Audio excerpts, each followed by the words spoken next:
मतलब 205 रन का target 16 over में चेस कर दिया और बिल्कुल नई टीम के साथ। मतलब यानी कोई सोच भी नहीं रहा था। ये तो जरूर पता है यार, इस टीम का कुछ पता नहीं होता कि ये टीम मतलब यानी चाहे नए लड़के हैं, चाहे पुराने लड़के हैं, चाहे कोई से भी लड़के हैं, इसकी कुछ समझ नहीं आती कि किस टाइम क्या खेल जाते हैं। पाकिस्तान दुनिया के सबसे अनप्रिडिक्टेबल टीम है। हाँ, मतलब पाकिस्तान का यार कुछ भरोसा नहीं है, कब वो एकदम से वक्त बदल दे, जज्बात बदल दे, हालात बदल दे, मैच बदल दे, आप कह नहीं सकते। आप पाकिस्तान को गाली देना शुरू कीजिए, पाकिस्तान आपको सरप्राइज कर देगा। आप तारीफ करेंगे, वो फुसकी बम निकल जाएगा। और यही हुआ, क्योंकि ये पाकिस्तान की टीम जो सेकेंड T20 मैच में पावर प्ले में 6 ओवर में 14 रन 4 विकेटें बनाती है, वो तीसरे T20 मैच में ऑस्ट्रेलिया नजर आती है। मतलब परफॉर्मेंस ऐसी होती है जिसे देखकर बाबर और रिजवान भी मानो कह रहे होंगे कि या अल्लाह, इतना तेज भी खिलाता है, पावर प्ले में इतने रन बनते हैं। पाकिस्तान की यंगिस्तान टीम ने रिकॉर्ड पर रिकॉर्ड ठोक दिए। पावर प्ले में 75 रन ठोक दिए। पिछले मैच में 14 पर 4 थे, इस मैच में 75 run. I mean that's quite insane. Pakistan team ने सबसे ज्यादा अपनी T20 क्रिकेट हिस्ट्री में, पाकिस्तान की T20 क्रिकेट हिस्ट्री में सबसे ज्यादा रन किए हैं। इससे पहले 73 रन थे पाकिस्तान ने जो किए, वो पाकिस्तान ने 2016 में सरफराज अहमद की कप्तानी का पहला T20 मैच था, जब खालिद लतीफ और शर्जील खान ओपनर थे। उस वक्त इंग्लैंड के खिलाफ इंग्लैंड में किए थे, और अब पाकिस्तान ने ऑकलैंड में न्यूजीलैंड के खिलाफ किए। पावर प्ले के बाद भी यह तबाही जारी रही। 16 ओवर में 205 रन। पाकिस्तान के हसन नवाज ने मानो बाबर आजम और रिजवान का अनऑफिशियल तरीके से रिटायरमेंट का ऐलान करवा दिया। ये बताया कि भाई साहब, T20 क्रिकेट मॉडर्न डे में कैसे खेली जाती है। हालांकि एक जमाने में बाबर आजम भी ऐसे ही खेलते थे, लेकिन फिर बाबर वक्त के साथ जब उम्रदराज होने लगे तो टुकुर टुकुर टुकुर टुकुर चले गए। और आज नवाज ने बताया कि मैच होता कैसे। Fastest T20 by any Pakistani batsman Salman Ali Agha ने बताया कि रिजवान भाई, कप्तान बनो तो यार उखाड़ना भी सीखो, कुछ और भी करना सीखो। नमाज तो न्यूजीलैंड ने पड़ी गई, लेकिन जीत भी हुई। 61 बॉल पे 133 रनों की पार्टनरशिप, और ये सब कुछ होता है पाकिस्तान की हिस्ट्री में। पाकिस्तान की हिस्ट्री में कभी भी इतनी बड़ी सेकंड विकेट की पार्टनरशिप नहीं हुई थी, कभी भी इतनी तेज रन नहीं बने थे, कभी भी 200 प्लस रन जो थे वो 16 ओवर में चेज नहीं हुए थे, और कभी भी पावर प्ले में 75 रन नहीं बने थे। लेकिन ये सब कुछ एक मैच में होता है, पहली बार होता है, और पहली बार पाकिस्तान T20 क्रिकेट में ऐसी हिस्ट्री क्रिएट करता है जिसे लोग याद रखेंगे। लेकिन फिर पाकिस्तान ने जो खेला वो न्यूजीलैंड कुछ समय तक भूल नहीं पाएगा। 16 ओवर में 207, जस्ट एक विकेट के नुकसान पर, सिर्फ एक विकेट के नुकसान पर। और इस जीत का असर यह होता है कि वो पाकिस्तान जो 2 मैच हार चुका था, सीरीज हारने के कगार पर था, तीसरे मैच में वो पाकिस्तान अब सीरीज में कमबैक कर रहा है। 2-1 से सीरीज फिलहाल हो गई है, अभी भी 2 मैच बाकी हैं, और अगर पाकिस्तान बचे हुए 2 मैचेस जीत लेता है तो पाकिस्तान की यंग गन टीम जो है वो न्यूजीलैंड के खिलाफ सीरीज जीत जाएगी। कमाल है, कमाल है, अद्भुत था ये मैच, अद्भुत था। Pakistan cricket at his best. पल में तोला पल में शान। मतलब 1 मिनट में पाकिस्तान क्रिकेट ऊपर, 1 में नीचे। सेकेंड मैच आप याद करो, बार बार मैं कह रहा हूं, सेकेंड मैच में 14 पर 4 था। हंसी मजाक उड़ा रहे थे हम लोग कि यार क्या घटिया टीम है यार, क्या कर रहे हैं इनके पाकिस्तान के PSL के टैलेंट वाले। लेकिन एक मैच में ही मैच पलट गया। हैरिस भी आज चले, 20 बॉल पे 41 रन बनाए, 3 छक्का 4 चौका। नवाज जो थे वो तो अद्भुत थे, 45 गेंद पर 105 रन, 44 गेंद पर शतक।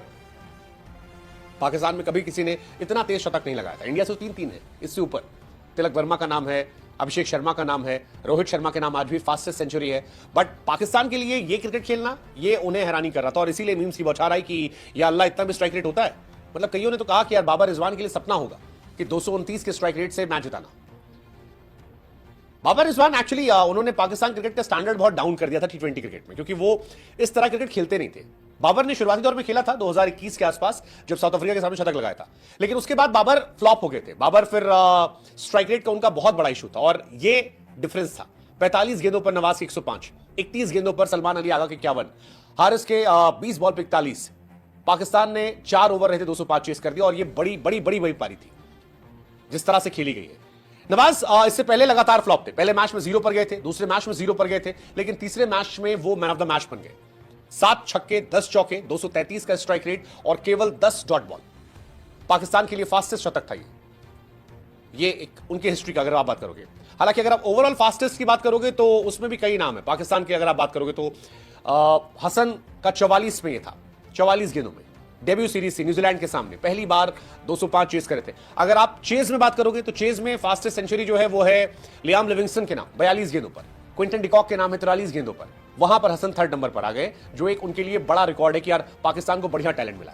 अगर आप यंगेस्ट प्लेयर में देखोगे तो वहां भी रिकॉर्ड बना है। जजई ने बनाया था 20 साल में, जायसवाल ने बनाया था 21 साल में, तिलक वर्मा ने बनाया था 22 साल में 2 बार, गुरबाज का 22 साल में था, अहमद शहजाद का 22 साल में था, हसन नवाज ने भी 22 साल में बना दिया। ये भी एक उनकी इंटरेस्टिंग कहानी है कि किस तरह से शतक जो है वो यहां पर लगा है। अब यही हसन नवाज ने जो लास्ट 2 मैचेस में शॉट्स खेले थे, बिल्कुल ऐसे शॉट्स खेले थे कि ऐसे लगता है उसको खेलना ही नहीं आता। उसके अलावा भी जो हमारी बैटिंग लाइनअप थी, हारिस की अगर बात करें, वो भी बहुत अजीबोगरीब तरीके से वो खेल के आउट हो रहा था। लेकिन ये रन्स चेज करना आई थिंक बहुत मुश्किल बात थी। पहले जरा न्यूजीलैंड की बैटिंग से स्टार्ट कर लेते। 204 रन किए, लेकिन मुझे ऐसा लग रहा है कि 235-240 रन होने चाहिए थे, क्योंकि चैपमैन जिस तरह बैटिंग कर रहे थे, आई थिंक मैं समझता हूं कि बहुत जल्दबाजी की। 13वें ओवर में आउट हुए, 7 ओवर बाकी थे, और आपने देखा कि न्यूजीलैंड की जो बैटिंग लाइनअप है इतनी बड़ी नहीं है। सिर्फ ऊपर के 2 प्लेयर साइफर्ट और फिन एलन, ये दोनों जल्दी आउट हो गए। उसके बाद चैपमैन ने इतनी जबरदस्त बैटिंग की, और ये वही चैपमैन है जो हमेशा पाकिस्तान के अगेंस्ट रन्स करता है।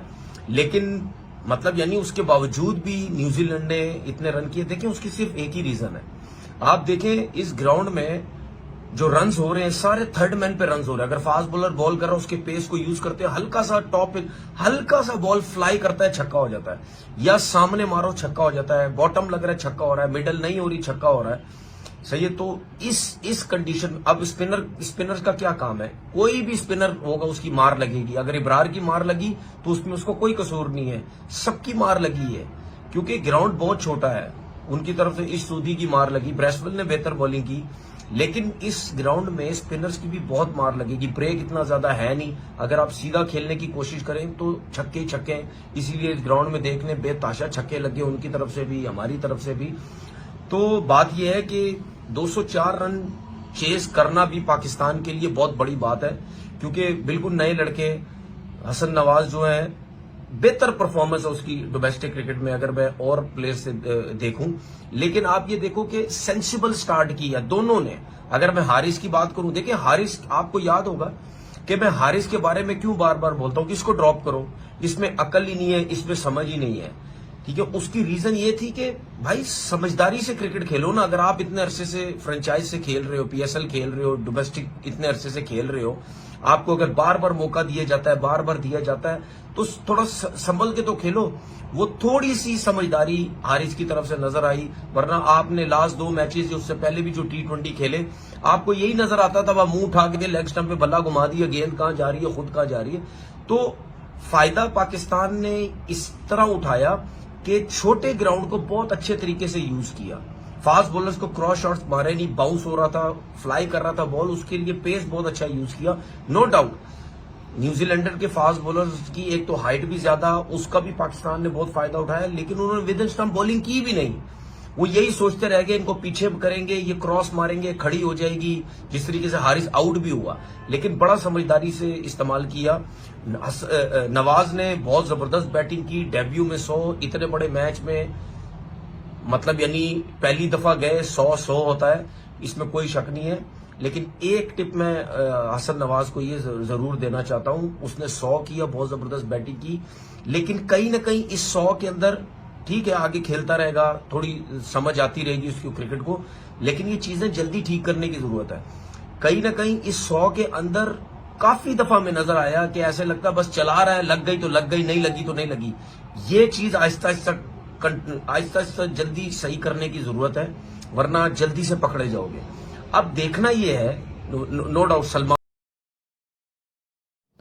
नमस्कार दोस्तों स्वागत है आपका एक और नए वीडियो में। पाकिस्तान ने आखिरकार तीसरा T20 मैच में न्यूजीलैंड को हरा दिया है। इसी बात पर पाकिस्तानी मीडिया बहुत खुश है। पाकिस्तान ने हाईएस्ट चेज करा है, उन्होंने 205 रन का लक्ष्य सिर्फ 16 पॉइंट कुछ ओवर में ही जीत लिया। इसी पर पाक मीडिया का कहना आपने वीडियो में देखा होगा। अगर वीडियो अच्छी लगे तो लाइक शेयर सब्सक्राइब करें। जय हिंद, जय भारत।